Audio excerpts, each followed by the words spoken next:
Right guys, so welcome to the workout for Monday the 13th of April. We've got some new challenges for you, again, lots of variety. Today we're going to get you a bit of a challenge in terms of equipment that you might use as well. So you can literally use anything for this one. So he's gave it a very original name of get-ups and squats because it's a workout involving get-ups and squats. So for time, you're going to do 20, 15, 10, 5 get-ups and zercher squats. To be honest, is the get-ups are any type of get-up that you can think of doing, so I'll go through some variations in a second. These aren't Turkish get-ups by any means, but they can be. And the zercher squats, again, they don't have to be zercher squats, it depends on the equipment that you're using. So it's a very broad workout. So the big consideration is the type of equipment that you've got. Limitations are going to be whether basically that equipment is suitable for the task at which you're choosing. So for you, it's going to be about choosing the right exercise for this workout. So let's start off with the get-ups. Get-up just means coming from the floor to a standing position, however you want to. And CrossFit Liverpool, we're used to a Turkish get-up, where we're holding an object in one hand and then getting up.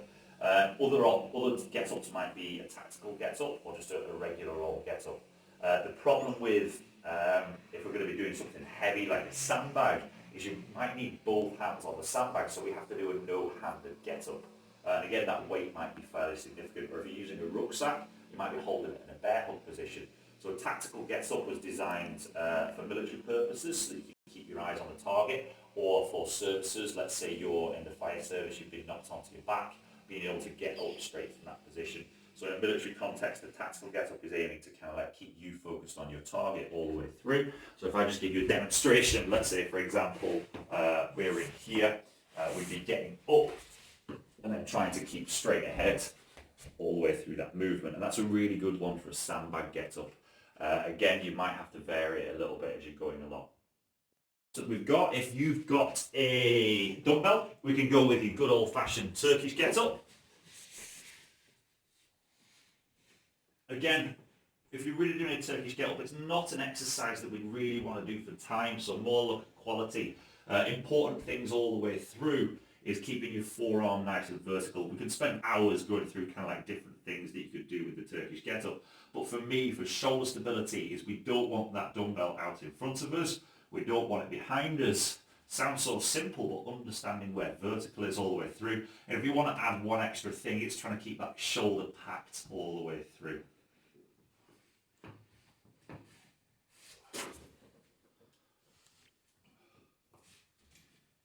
So again, important one is when we're here, we don't want to be looking at that dumbbell purely and simply because the dumbbell's way out in front of us. It's going to cause us to arch the back.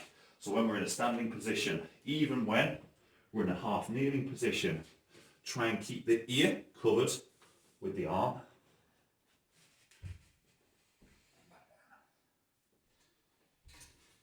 For the kettlebell, same principle. The only difference is the kettlebell sitting on the back of the wrist, but we still want a nice vertical arm, shoulder packed. Now, if we're moving to something like a rucksack, I've been very lazy and not put any weight in it, but we'll demonstrate with the sandbag in a second. We probably more want to be looking at holding it through this position. So we're going to have to focus on getting up, come into a 90-90 position where your foot is onto your knee. Again, you might need to do this on a carpeted area because you're going to push up onto your hips, come through, and to standing. On the way back down, bring it around, knee comes to your foot, back down into control, and then back down to the floor. The sandbag. I know some of you got sandbags at home. To be honest, a really good, useful piece of kit, and if we had enough people ask us, we'll go through how you could make these with materials that you can get at home. All you need is like a canvas duffel bag, a golf ball, a metal ring from like a DIY store, and a nice bag of sand. Again, you could use anything. You could use like a rucksack with a Hessian bag in it, and then just put some sand in there as well. Really good pieces of kit to have. So sandbag is going to go over the shoulder. We can then lift ourselves up on our arm the same way that we would do a Turkish get-up, and then come through to standing. On the way back down, same again, and to standing. Now, I know some of you have got a really heavy one, so you could do the same thing as you're doing with the rucksack, where you're holding it in front of you and doing more of a tactical get up. Again, the hardest bit of this is doing the sit up into here, having it in that zercher position, and then going to standing. Yep, on the way back down, knee, bring the foot in, into that kneeling position, back down, into the sit up. So we're going to leave that completely up to you. Again, if you've got a dumbbell, you could do goblet squats. I know some of you have got really heavy dumbbells, and that's going to be fantastic, or heavy kettlebells. That's going to be fantastic if you're doing 20 repetitions. However, if you've only got a light kettlebell, maybe you want to do something a little bit more challenging. So you could do maybe 10 repetitions of a single arm squat on one arm. And that's just going to challenge the other side of your body to stay nice and locked. And then maybe do the opposite arm for the opposite way around. Same again with the kettlebell. Again, you could do goblet squats. Yeah, or we could do single arm front rack squats. Again, if you've got two kettlebells and you want to go fairly heavy, you could do double rack squats all the way through. When it comes to the sandbag or the rucksack, still haven't put any weight in it.